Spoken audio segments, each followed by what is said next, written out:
Doubtnut पर आप पाएं कोटा के बेस्ट और टॉप टीचर्स जैसे एनवी सर, जीबी सर, आकांक्षा मैम की फ्री वीडियो लेक्चर्स। आज ही डाउनलोड कीजिए Doubtnut app. Hello everyone, oscillation part 3 को हम कंटिन्यू करेंगे। अब यहाँ पे हम ये चैप्टर वाइंड अप करेंगे।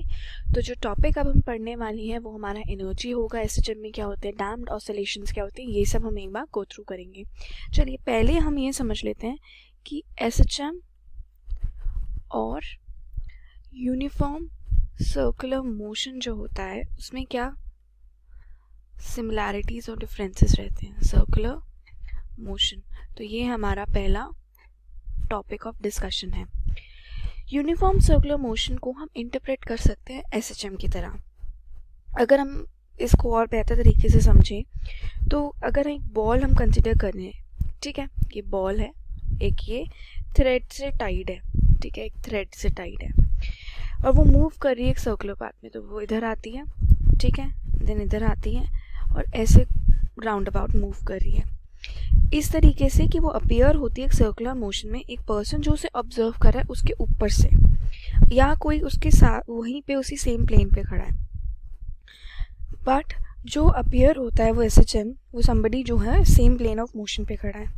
जैसे कि अगर हम इसको इस तरीके से भी समझ सकते हैं कि वो एसएचएम अपीयर होता है जो पर्सन स्टैंड कर रहा है एक सेम लाइन ऑफ साइट पे। तो मैथमेटिकली अगर हम बात करें तो अगर हम कंसिडर कर ले कि पार्टिकल जो है वो सर्कुलर पाथ में मूव कर रहा है जिसका रेडियस क्या है r, ठीक है, और एंगुलर वेलोसिटी क्या है ओमेगा, तो एंगुलर पोजीशन कितनी हो जाएगी, हम सिंपली लिख सकते हैं एंगुलर पोजीशन हमारी हो जाएगी इस केस में थीटा dt इंटीग्रेशन, क्योंकि वो कवर जितना एरिया वो कवर कर रहा है उसका होल इंटीग्रेशन कर देंगे तो ये कितना आ जाएगा हमारा ओमेगा t प्लस फाइव। यहीं पे अगर कंसिडर करें कि जो प्रोजेक्शन पार्टिकल का हो रहा है एक्स एक्सिस पे उसे हम पी प्राइम ले लें, ठीक है, अगर हम उसे पी प्राइम कंसिडर कर लें तो जो इक्वेशन है वो हमारी कैसे इक्वेशन बन जाएगी, चलिए उसको देखते हैं एक बार। फॉर एग्जांपल अगर हम कंसिडर करें कि प्रोजेक्शन जो पार्टिकल का हो रहा है कहाँ हम कंसिडर करें एक्स एक्सिस पे और उसे हम पी प्राइम ले रहे हैं प्रोजेक्शन को, ठीक है, तो डिस्प्लेसमेंट हमारी कितनी हो जाएगी इस केस में, तो डिस्प्लेसमेंट हमारी इक्वल हो जाएगी ए एम्पलीट्यूड कॉस थीटा, ठीक है। तो यहीं से हम क्या लिख सकते हैं x is equal to a cos और कितना हमारी एंगुलर पोजीशन आया ओमेगा टी प्लस फाइव। तो अब इक्वेशन हमारी सेम बन गई जैसे इक्वेशन होती है एक सिंपल हार्मोनिक मोशन की, तो हमें वही इक्वेशन वापस मिल गई। तो ये हमारा होता है कि हम सर्कुलर मोशन जो यूनिफॉर्म सर्कुलर मोशन है उसको इंटरप्रेट कर सकते हैं एज अ एसएचएम, यानी कि सिंपल हार्मोनिक मोशन। तो पार्टिकल अगर मूव कर रहे हैं इन सेम वे तो प्रोजेक्शन भी उसकी मूव करेगी। अगर पार्टिकल मूव कर रहा है upper part of the circle में तो प्रोजेक्शन कहाँ स्टार्ट करेगी, लेफ्ट मूव करना, या पार्टिकल अगर लोअर पार्ट में मूव करना है तो प्रोजेक्शन राइट पार्ट में। तो हम ये कंक्लूड कर सकते हैं कि पार्टिकल जो है स्विंग कर रहा है left to right, again right to left. तो ये टू एंड फ्रो मोशन हो गया विच इज एसएचएम। तो ये हमारा आपको एक बेहतर तरीका हो गया समझने का। तो अगर हम इसे डायग्रामेटिकली अगर मैं इसको बनाऊं तो फॉर एग्जांपल ये हमारा क्वाड्रेंट हो गया और ये हमारा सर्कुलर मोशन, ठीक है। यहाँ पे हम ले लेते हैं पी प्राइम, ठीक है, यहाँ पे ये हमारा कहाँ जा रहा है, ये हमारा वाई एक्सिस पे जा रहा है और ये हमारा एक्स एक्सिस पे जा रहा है, ठीक है। तो ये पोजीशन हमारी इस तरीके से है, ये पी। तो यहाँ पे हमारा ये जो एंगल बन रहा है यही हमारा प्रोजेक्शन एंगल है जो ओमेगा टी प्लस क्या है फाइव। तो कंक्लूजन हमारा क्या हुआ कि एसएचएम क्या है, प्रोजेक्शन है एक यूनिफॉर्म सर्कुलर मोशन का डायमीटर सर्कल की जिसपे एसएचएम हमारा टेक प्लेस करता है। तो अब इसमें अगर हम छोटी सी एक क्वेश्चन देख लेते हैं और अच्छे से समझने के लिए, चलिए अब हमें क्वेश्चन गिवन है कि अब इस फिगर में जो कॉरेस्पॉन्ड करे, तो अब दो हमें फिगर्स गिवन है जिसमें दो कॉरेस्पॉन्डिंग सर्कुलर मोशन है, radius of circle, period of revolution, हमें ये सब फाइंड करना है वो क्या होगा। फॉर एग्जांपल हमारा एक पिक्चर में इस तरीके से एक फिगर है हमारी, ठीक है, यहाँ टाइम पीरियड कितना है 2 सेकेंड, ठीक है, ये कितना है 3 सेंटीमीटर, ठीक है, ये हमारा x है, ये y है और ये p कहाँ पे t इक्वल टू 0 टाइम पे, ठीक है। वहीं पे एक और फिगर है हमारी बी, इस तरीके से, ठीक है। यहाँ पे अब हमारा जो है गिवन है वो क्या है, यहाँ t इक्वल टू 4 सेकेंड पे इमेज दे रखी है, ये y हो गया, ठीक है। ये हमारा x और ये p, और ये हमें डिस्टेंस दे रखा है 2 मीटर, ठीक है। और यहाँ हमें दे रखा है t इक्वल टू 0 पे। अब हमें क्या है, कॉरस्पॉन्डिंग SHM जो एक्स प्रोजेक्शन का हो रहा है रेडियस ऑफ वेक्टर पे रिवॉल्व कर रहा है वो जो पार्टिकल p, तो हर केस के लिए हमें बताना है। तो पहले केस के लिए अगर अब हम देखें तो हम सिंपली क्या लिख सकते हैं कि टाइम पीरियड हमें कितना गिवन है इस केस के लिए 2 सेकेंड्स, ठीक है। और एम्पलीट्यूड कितना गिवन है 3 सेंटीमीटर। तो हम क्या लिख सकते हैं कि जब टाइम t इक्वल टू 0 था तो रेडियस ऑफ वेक्टर जो OP, यानी कि अगर ये O ले लें तो वो एंगल कितना बना रहा है 90 डिग्री पॉजिटिव एक्सिस के साथ, तो हमारा फेज एंगल कितना हो गया π/2। कब हुआ ये, जब टाइम पीरियड कितना है हमारा, टाइम कितना है t इक्वल टू 0। तो equation of simple harmonic motion जो x का प्रोजेक्शन होगा वो कितना हो जाएगा, वो सिंपली हमारा हो जाएगा a is equal to cos 2π t/t plus phi, ठीक है। सिंपली इतना ऐसे लिख देंगे हम इसे। तो वैल्यूज पुट इन करने के बाद ये कितना होगा, a हमारा आ जाएगा अगर -3 sin πt सेंटीमीटर के इक्वल, ठीक है। ये हमारा प्रोजेक्शन आ गया। सिमिलरली अब फिगर बी की बात कर लेते हैं। यहाँ हमें कितना गिवन है टाइम पीरियड, t हमें गिवन है 4 सेकेंड और एम्पलीट्यूड कितना गिवन है 2 मीटर। तो टाइम t इक्वल टू 0 पे हमें क्या दिया है कि OP जो है एंगल बना रहा है पाई, क्योंकि ये यहाँ पहुँच गया तो ये एंगल कितना है फाइ, अब पाई। तो जब सिंपली हम पुट करेंगे तो ये कितना हो जाएगा हमारी इक्वेशन में SHM के लिए a cos 2π t/t plus phi के इक्वल, ठीक है। तो सिंपली हम क्या लिख सकते हैं, यहाँ से हम फाइंड आउट करेंगे तो ये हमारा इक्वल आ जाएगा -2 cos π/2t मीटर के इक्वल, ठीक है। तो ये हमारा हो गया फाइंडिंग। अगर हमें वैल्यूज गिवन है तो हम SHM इक्वेशन कैसे निकालते हैं। नेक्स्ट है हमारा अब वेलोसिटी क्या होती है सिंपल हार्मोनिक मोशन में। चलिए, यूनिफॉर्म सर्कुलर मोशन को हम डिफाइन कैसे कर सकते हैं, मोशन एज अ ऑब्जेक्ट जो सर्कुलर एक में है कांस्टेंट स्पीड के साथ। अब ऐसे ही अगर हम कंसिडर कर लें कि एक मोशन है हमारा ऐसे सर्कुलर मोशन, ठीक है। यहाँ पे इस एक्सिस के साथ ये पॉइंट जो है हमें P गिवन है, ठीक है। और यहाँ पे P प्राइम, यहाँ कोई सेंटर O है हमारा, तो इस तरीके से ये हमारा डायग्राम बन रहा है। तो वेलोसिटी अगर हम कंसिडर करें कि पाथ जो है सर्कुलर पाथ में मूव कर रहा है, तो वेलोसिटी किसी भी पॉइंट P पे अगर हम ले लें किसी टाइम T पे, तो वो टेंजेंशियल रहेगा P के। तो हमारा थीटा कितना हो जाएगा ओमेगा t प्लस फाइ, जहाँ थीटा क्या है हमारी एंगुलर पोजीशन, ओमेगा क्या है एंगुलर वेलोसिटी। तो अगर हमें कैलकुलेट करना है कि क्या वेलोसिटी होगी हमारी x डायरेक्शन के अलोंग, ठीक है। तो यहाँ पे तो हम y कंसिडर कर लेते हैं, तो वो प्रोजेक्शन बनेगा P प्राइम का जो एग्जीक्यूट क्या कर रहा है SHM। तो अगर हमें कंपोनेंट फाइंड करना है वेलोसिटी का नेगेटिव x एक्सिस में, तो हम सिंपली क्या लिख सकते हैं, कंपोनेंट नेगेटिव x एक्सिस के लिए हम लिख सकते हैं -v cos 90 degree minus theta, ठीक है। तो इसी को हम कंटिन्यू करके दोबारा ऐसे कैसे लिख सकते हैं, ये हो जाएगा हमारा -v cos 90 degree minus omega t plus phi, ठीक है। तो ये सिंपली क्या हो जाएगा, v ऑफ t हमारा कितना आ गया, ये हमारा आ जाएगा -v sign omega t plus pi के इक्वल। ये हमारी क्या बन जाएगी इक्वेशन 1, जहाँ पे v ऑफ t क्या है इंस्टेंटेनियस वेलोसिटी होगी पार्टिकल की जो एग्जीक्यूट क्या कर रही है SHM, और नेगेटिव साइन ये बताता है कि वेलोसिटी जो है डायरेक्टेड कहाँ है नेगेटिव x एक्सिस के टुवर्ड्स, ठीक है। अगर हमें वेरीफाई करना है कि इक्वेशन 1 जो है वो डायरेक्टली हम कैलकुलेट कर सकते हैं SHM से, तो एक बार हम वो भी देख लेते हैं। चलिए, SHM इक्वेशन क्या होती है, x of t is equal to a cos omega t plus phi, ठीक है। जहाँ x ऑफ t डिस्प्लेसमेंट है और हमारा vt कैसे डिफाइंड होता है dx of t by dt। तो यहाँ पे हम इसको डिफ्रेंशिएट करेंगे x को, तो कितना मिलेगा हमें, v ऑफ t कितना हो जाएगा, ये हो जाएगा cos को करेंगे तो -a साइन ओमेगा भी मिलेगा हमें, omega sine omega t plus phi. तो ये हमारी इक्वेशन और जो ऊपर हमारी इक्वेशन आई है वो हमारी सेम ही है ना, सेम है एज वन, क्योंकि ये हमने v नहीं लिखा, ए ओमेगा हमारा कितना रहता है वो v के इक्वल आएगा। तो हम ये देख सकते हैं कि दोनों इक्वेशन सेम है और become amplitude of S H M, ठीक है, सर्कुलर मोशन, क्योंकि यहाँ पे हमें मोशन और वो गिवन है एंगुलर स्पीड, तो ये क्या आ जाएगा, हमारी स्पीड आ जाएगी। तो इंस्टेंटेनियस वेलोसिटी अगर पार्टिकल हमारा एग्जीक्यूट कर रहा है तो वो कितनी हो जाती है हमारी, minus a omega sine omega t plus phi के इक्वल, ठीक है। तो ये हमारा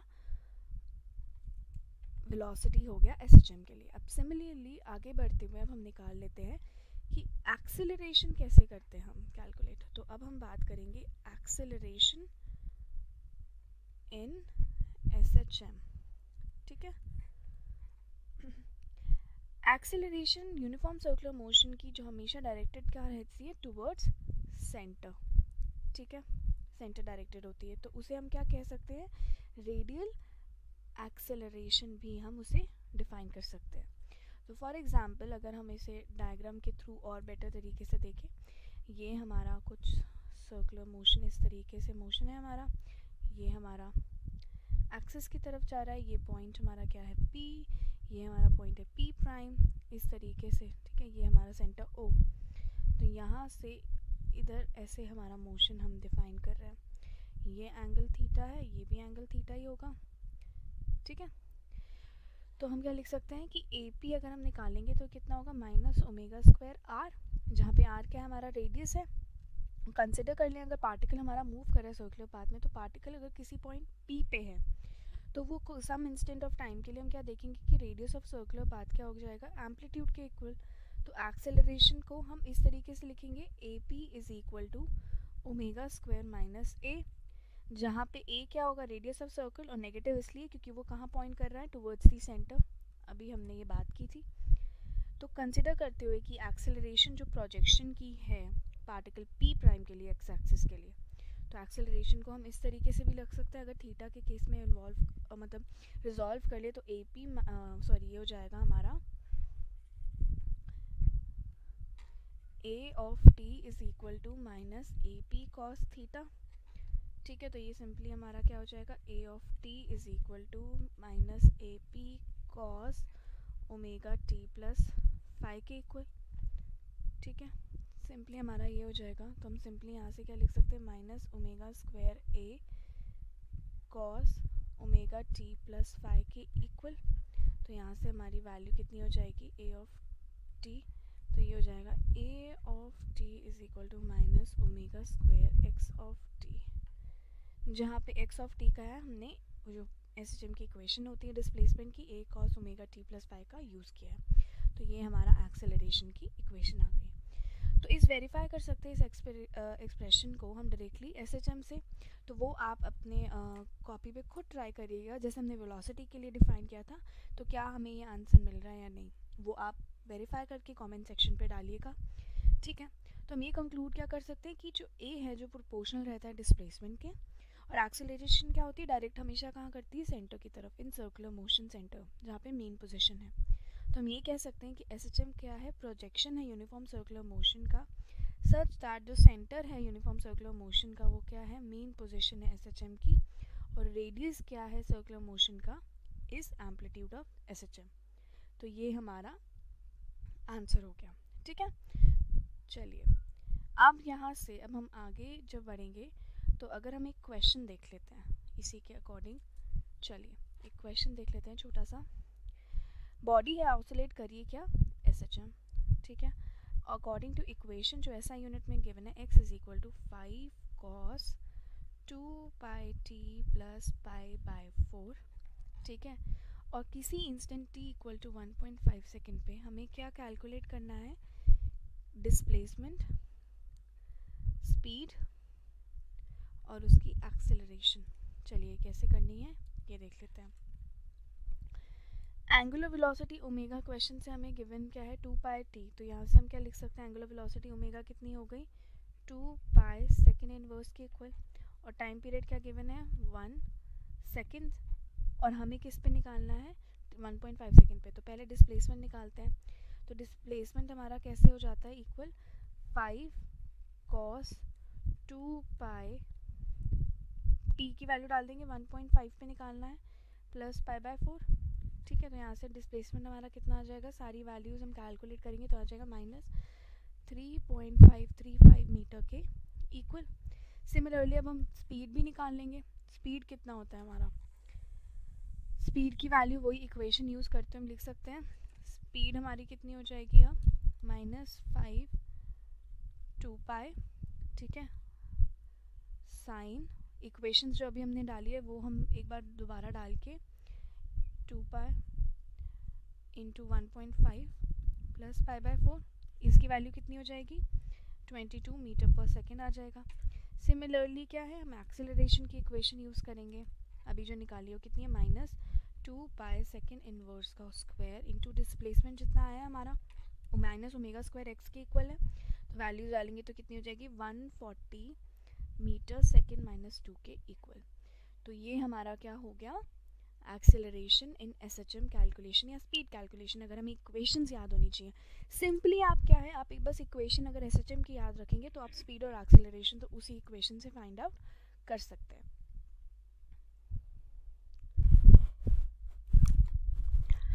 अब हमारा टॉपिक है एनर्जी इन एसएचएम। काइनेटिक और पोटेंशियल एनर्जी जो एसएचएम की है वो वैरी कैसे करती है, ज़ीरो और उनकी मैक्सिमम वैल्यूज़ के बीच में वो वैरी करती रहती है। जैसे अगर हम डायग्राम बना के देखें एक बार, ठीक है, ये हमारा ई है एनर्जी, ठीक है, ये हमारा टाइम पीरियड टी। तो ये इस तरीके से जो है हम देख सकते हैं, यहाँ पे हमारी वेरिएशन जो आएगी इस तरीके से आएगी, ठीक है। यहाँ हमारा अब इक्वेशन इस तरीके से ऐसे दिखाई देगा, ठीक है। ये हमारा जो ऊपर है ये हो जाएगी पोटेंशियल एनर्जी और ये हमारी हो जाएगी काइनेटिक एनर्जी के। और अगर हम इन दोनों का ऐड कर देंगे तो ये हमारा सिंपली ये जो होगा ये हमारी ई वैल्यू दिखाएगी, यानी कि दोनों का समेशन, ठीक है। ये हमारा t/2 पे है और ये हमारा t पे। काइनेटिक एनर्जी, पोटेंशियल एनर्जी और जो टोटल एनर्जी है वो फंक्शन ऑफ टाइम है अबव ग्राफ में जो हम ये देख रहे हैं, ठीक है। इस ग्राफ में जो हम देख रहे हैं काइनेटिक एनर्जी और पोटेंशियल एनर्जी हमेशा एक दूसरे को रिपीट करेंगी आफ्टर कब, t½ के बाद, ठीक है। तो हम काइनेटिक एनर्जी और टोटल एनर्जी को अगर हमें सिंपली रिप्रेजेंट करना है तो हम कैसे कर सकते हैं इसको, एक और ग्राफ के थ्रू हम इस तरीके से हम इसको बना सकते हैं। फॉर एग्ज़ाम्पल ये हमारा क्या है, ये इस तरीके से इसको हम इधर भी एक्सटेंड कर दें, ठीक है। तो यहाँ पे हमारा ये तो एनर्जी की इक्वेशन होगी ई, ठीक है। तो ये हमारा सिंपली ये हमारा सिंपली हो जाएगा इस पॉइंट पे ऐसे और ये हमारा इस पॉइंट पे इस तरीके से एनर्जी। तो काइनेटिक एनर्जी जो पार्टिकल जो एग्जीक्यूट कर रहा है एसएचएम को, हम उससे कैसे डिफाइन कर सकते हैं, वो हमारा सिंपली हो जाता है k = ½ mv², ठीक है। जहाँ पे mv की हम वैल्यू डाल देंगे जो अभी हमने वेलोसिटी की इक्वेशन निकाली थी, तो ये कितनी हो जाएगी ½ m² a² sin² ωt plus phi के इक्वल। और इसे अगर हम सिंप्लीफाई करके लिखें तो k कितना हो जाएगा ½ k a² sin² ωt plus phi के इक्वल। तो अब एक्सप्रेशन जो है वो पीरियोडिक फंक्शन है टाइम का, बीइंग ज़ीरो जब डिस्प्लेसमेंट उसकी क्या होती है मैक्सिमम, और मैक्सिमम जो है जब पार्टिकल उसकी मेन पोजीशन पे होता है। तो पोटेंशियल एनर्जी अगर हम पार्टिकल एग्जीक्यूट जो कर रहा है एसएचएम की निकालेंगे तो वो कितनी हो जाएगी, अब हमारी यहाँ से हम निकालेंगे तो ये तो हमारी काइनेटिक एनर्जी आ गई। यू हमारा कितना हो जाता है ½ kx², एक्स की वैल्यू डालेंगे तो कितनी हो जाएगी ½ ka² cos² ωt plus phi के इक्वल। तो पोटेंशियल एनर्जी जो हमारी पार्टिकल की जो एग्जीक्यूट कर रही है सिंपल हार्मोनिक मोशन, वो भी पीरियोडिक है और पीरियड कितना आया t½ तो जो ज़ीरो है जब मेन पोजीशन पे होगा, मैक्सिमम है जब एक्सट्रीम डिस्प्लेसमेंट होगी। तो टोटल एनर्जी दोनों को ऐड करके निकालेंगे तो E कितना हो जाएगा काइनेटिक प्लस टोटल पोटेंशियल, तो ये हमारा आ जाएगा E की equation ½ ka² sin² ωt plus phi, ठीक है, plus cos² ωt plus phi के इक्वल। ठीक है। तो सिंपली हम यहाँ से कितना लिख सकते हैं टोटल एनर्जी हमारी, आइडेंटिटी यूज़ करेंगे ट्रिग्नोमेट्री की, तो दोनों का क्या हो गया हमारा, ये दोनों 1 हो जाएंगे, sine square theta plus cos square theta 1 होता है, तो ये हमारा ई हमारा फाइनली आ जाएगा हाफ के ए स्क्वायर के इक्वल। ये टोटल एनर्जी है जो कि हमेशा क्या रहती है, कांस्टेंट। ठीक है, तो ये हमारी होगी एनर्जी इन टोटल मतलब एनर्जी इन एसएचएम। अब हम आगे बढ़ेंगे और हम बात करेंगे किसके बारे में, इसी के साथ आगे बढ़ते हुए अब हम बात करेंगे ऑसिलेशन जो हमारी होती है ड्यू टू स्प्रिंग, वो डिस्कस करेंगे, ऑसिलेशंस ड्यू टू स्प्रिंग। चलिए, अगर अब हम यहाँ इस इक्वेशन में क्या कंसिडर करेंगे, फॉर एग्जांपल इस तरीके का एक हमारा सेटअप है, ठीक है, यहाँ हमारा मास है m का और ये हमारा एक स्प्रिंग से अटैच्ड है इस तरीके से, ठीक है, एक स्प्रिंग कांस्टेंट k गिवन है, ये हमारा -a हो गया, ये किसी पॉइंट पे x = 0 है और इधर हमारा a गिवन है मैक्सिमम, ठीक है, ये हमारा कहाँ एक्सटेंड हो रहा है, x एक्सिस पे। कंसिडर करें ब्लॉक जो कि पुल किया जा रहा है एक साइड से और रिलीज़ किया जाता है, फिर उसे एग्जीक्यूट क्या करते हैं हम, to and fro motion mean position के अबाउट। अब इस इमेज के अबव अगर हम इमेज देखें तो ब्लॉक क्या है, एक फ्रिक्शनलेस उस पे है, सरफेस पे है, जब पुल करते हैं, पुश करते हैं और रिलीज़ करते हैं तो ये हमारा एसएचएम परफॉर्म करता है। तो हमारा फोर्स की इक्वेशन क्या होती है, स्प्रिंग फोर्स की f(x) कितना होता है, -kx, ये एक्सप्रेशन रहता है रिस्टोरिंग फोर्स का। k क्या है हमारा, स्प्रिंग कांस्टेंट है, ठीक है, जिसकी प्रॉपर्टी कब गवर्न होती है, इलास्टिक प्रॉपर्टीज ऑफ स्प्रिंग से। तो अब एक्सप्रेशन जो है वो सेम है जैसा फोर्स लॉ होता है एसएचएम के लिए। तो सिस्टम क्या एग्जीक्यूट कर रहा है, वो हमारा सिंपल हार्मोनिक एग्जीक्यूट कर रहा है, तो हमारा ओमेगा क्या होता है, इस केस में होता है √k/m, ठीक है, और टाइम पीरियड कितना हो जाएगा, 2√m/k के इक्वल 2π, ठीक है, ये आ जाएगा हमारा। तो ये हमारा सिंपली क्या हो गया, ऑक्सीलेशन अगर एक स्प्रिंग की वजह से हो रही है तो वो कैसे हम उसको डिफाइन करते हैं। अब हमारा सिंपल एक क्वेश्चन देख लेते हैं, इसको और अच्छे से तभी समझ पाएंगे ऐसी सिचुएशन को। क्वेश्चन है हमारा, एक स्प्रिंग है जो बैलेंस कर रहा है एक स्केल और रीड क्या करता है, 0 से 50 kg रीड करता है स्प्रिंग बैलेंस, ठीक है। लेंथ जो स्केल की गिवन है वो कितनी है हमारी, 20 सेंटीमीटर। अब बॉडी सस्पेंड करिए इस पॉइंट से, तो इसे हम 0.2 मीटर भी लिख सकते हैं, ठीक है। बॉडी हमारी सस्पेंड करिए बैलेंस से, जब डिस्प्लेस करते हो रिलीज करते हैं, ऑसिलेशन है और पीरियड हमें कितना गिवन है, t = 0.6 सेकेंड।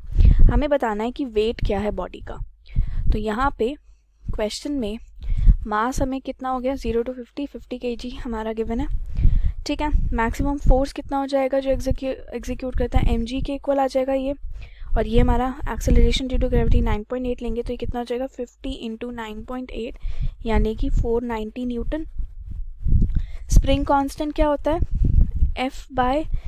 ये हो जाएगा F/L, तो ये कितना आ जाएगा 2450 न्यूटन पर मीटर, ठीक है। L की वैल्यू डाल देंगे सीधा यहाँ पे, तो ये हमें मिलेगा 2450 न्यूटन पर मीटर।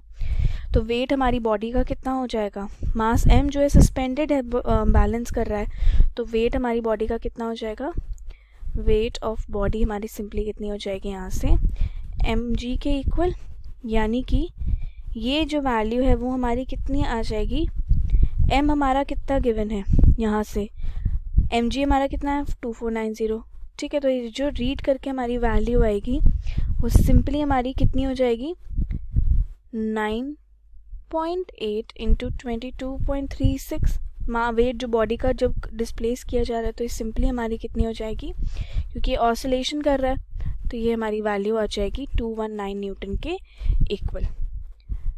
आगे बढ़ते हैं और आगे हम बात करेंगे किसके बारे में, सिंपल पेंडुलम के बारे में। चलिए अब हम बात करेंगे सिंपल पेंडुलम क्या होता है।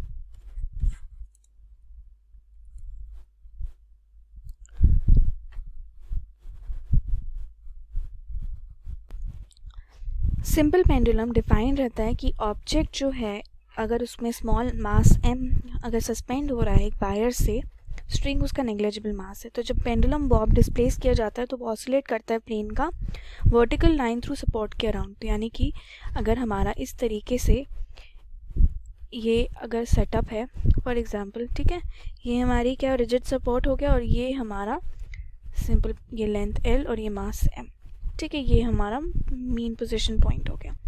तो इस इमेज से हम ये देखते हैं कि ए सिंपल पेंडुलम जो है उसे ऑसिलेटरी मोशन दे सकते हैं अगर हम एक साइड को इक्विलिब्रियम पोजीशन से हटाएं और उसे रिलीज करते तो वो सिंपल हार्मोनिक मतलब ऑसिलेटरी मोशन शो करेगा। इस इमेज में देखें तो ये जो एंड है बॉब एम का वो अटैच्ड है लेंथ L से और रिजिड सपोर्ट दे रखा है, तो वो एग्जीक्यूट क्या करेगा, सिंपल हार्मोनिक। अब हम बात करेंगे डैम्प्ड सिंपल हार्मोनिक मोशन क्या होता है। डैम्प्ड सिंपल हार्मोनिक मोशन को हम ऐसे समझ सकते हैं कि मोशन अगर एम्पलीट्यूड जो ऑसिलेटिंग बॉडी का है वो रिड्यूस हो जाए और इवेंचुअली क्या है वो अपनी मूविंग पोजीशन पे आ जाए। तो पहले तो जो उसका जो ऑसिलेटिंग बॉडी का जो एम्पलीट्यूड है वो क्या हो जाए, वो रिड्यूस हो, ठीक है, और कहाँ हो रिड्यूस होके वो कहाँ आ जाए, अपनी मीन पोजीशन पे आ जाए, ठीक है। तो ये हमारा क्या कहलाया जाता है, damped simple harmonic motion. Dissipating forces जैसे जो कॉज करती है डैम्पिंग, कंसिडर अगर हम करें पेंडुलम जो ऑसिलेट कर रहा है, अब किसी टाइम के बाद क्या हम ऑब्जर्व करते हैं कि डिस्प्लेसमेंट जो है वो डिक्रीज होना शुरू करता है और फाइनली क्या होगा, वो रेस्ट पे आ जाएगा। तो अभी तक तो अगर हम देखें तो ये हमारा मूव कर रहा है, ठीक है, ये इसकी अपनी मीन पोजीशन इक्विलिब्रियम पोजीशन है।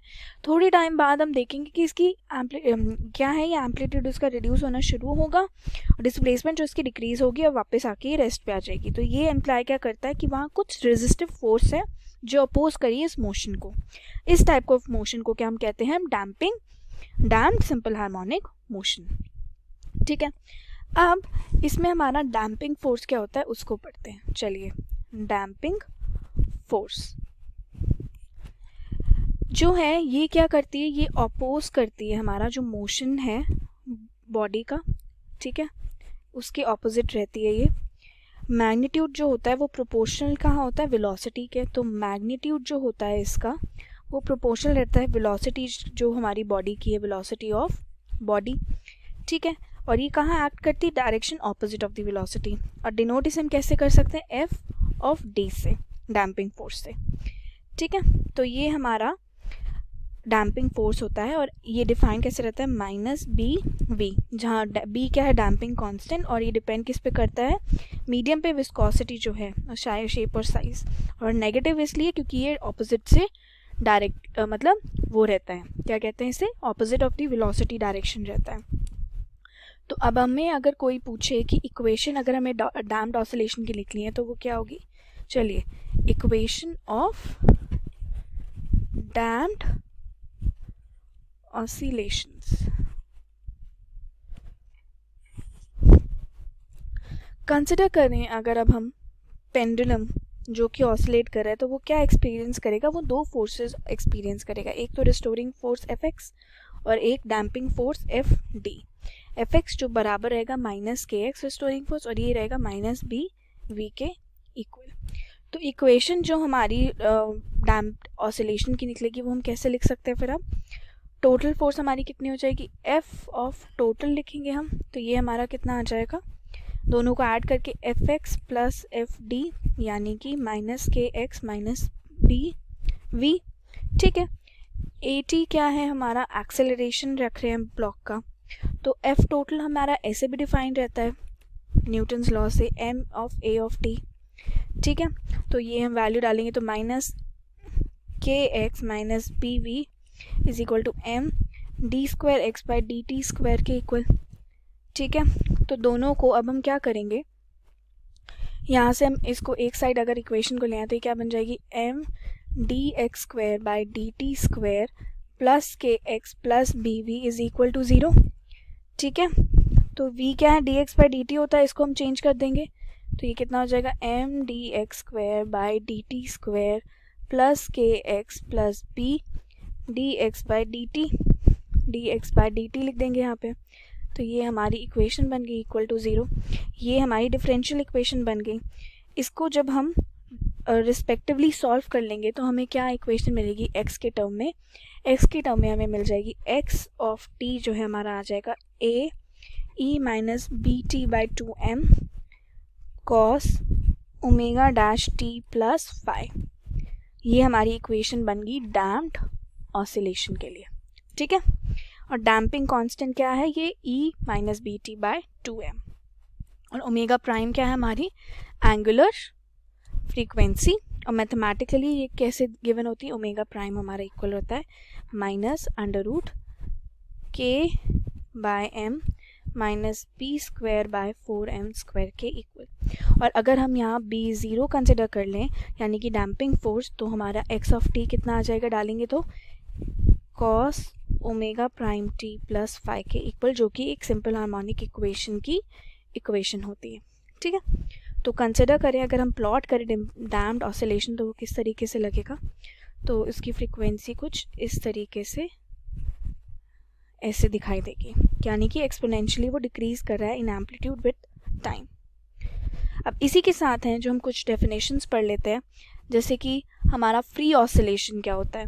तो फ्री ऑसिलेशन के बारे में हम पढ़ लेते हैं, फ्री ऑसिलेशन, ठीक है।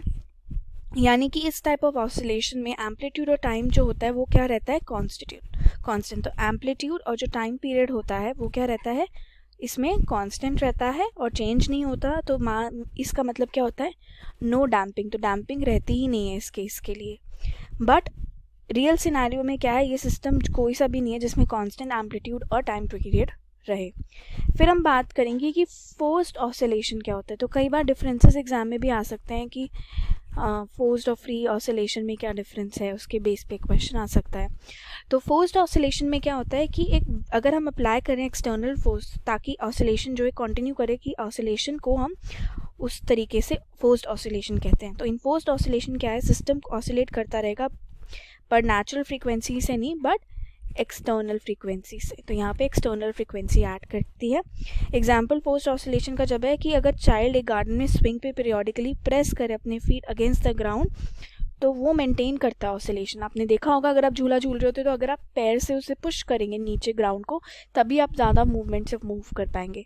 तो वो हमारा क्या आता है, अंडर फोर्स्ड ऑसिलेशन। फिर अब हम बात करेंगे रेजोनेंस की, कि रेजोनेंस क्या होती है।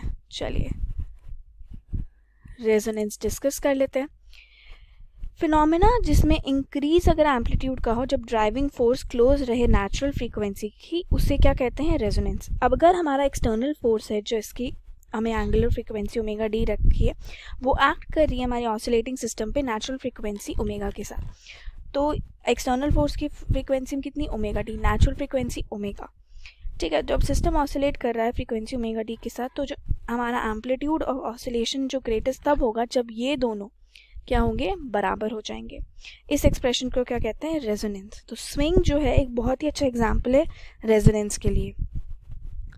तो ये हमारा आज था टॉपिक, जो लेफ्ट ओवर पार्ट्स थे हमारे सिंपल हार्मोनिक मोशन के, अब वो ख़त्म होते हैं। अब नेक्स्ट हम आगे जाएंगे वेव्स, अब हम वो पढ़ेंगे।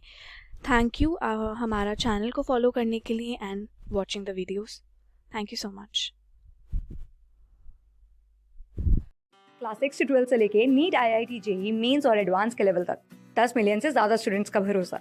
आज ही डाउनलोड करें डाउटनेट ऐप या व्हाट्सएप कीजिए अपने डाउट्स 8400 400 400 पर।